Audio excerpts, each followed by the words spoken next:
Welcome to all our viewers in our series of lectures on data science.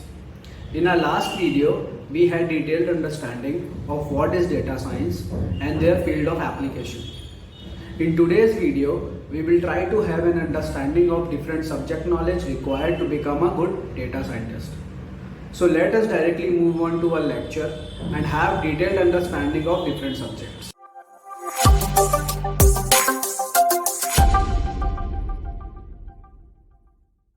Coming to subjects, the most important is the statistics. Means generally people will overlook this, but I will say this is the most core part of any data scientist should know, because using just a few codes and running through any of the let's say applications won't make you data scientist. So having core knowledge of statistics is required to become a data scientist.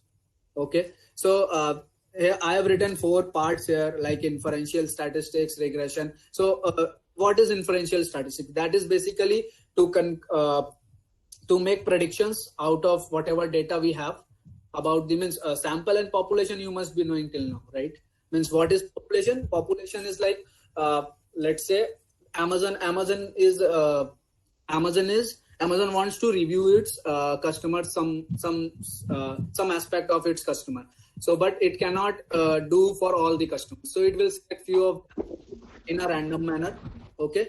Then Amazon will perform statistics on that sample which he or she has taken from that overall population of its customer, and then they will conclude from that whatever data, whatever conclusion we can make or we are getting from that sample, we can conclude about the population. That is inferential statistics in very layman terms.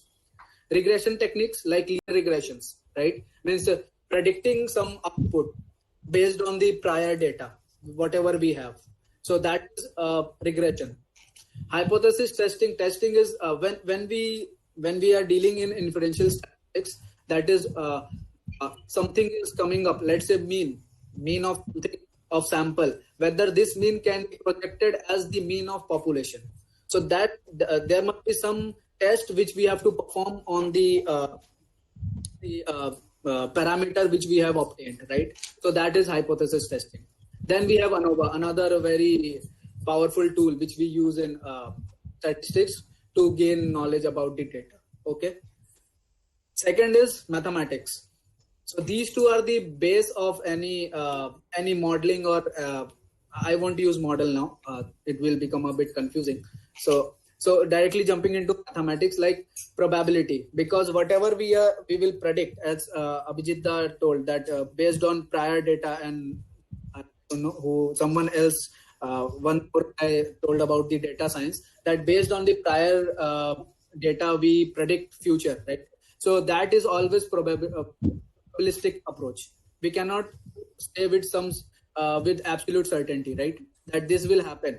So there is some probabilistic aspect to all the calculations or modeling, whatever.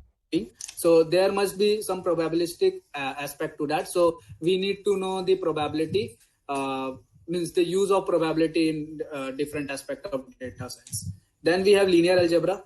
Linear algebra, these two I am mentioning because they are used extensively in making models and predicting outputs.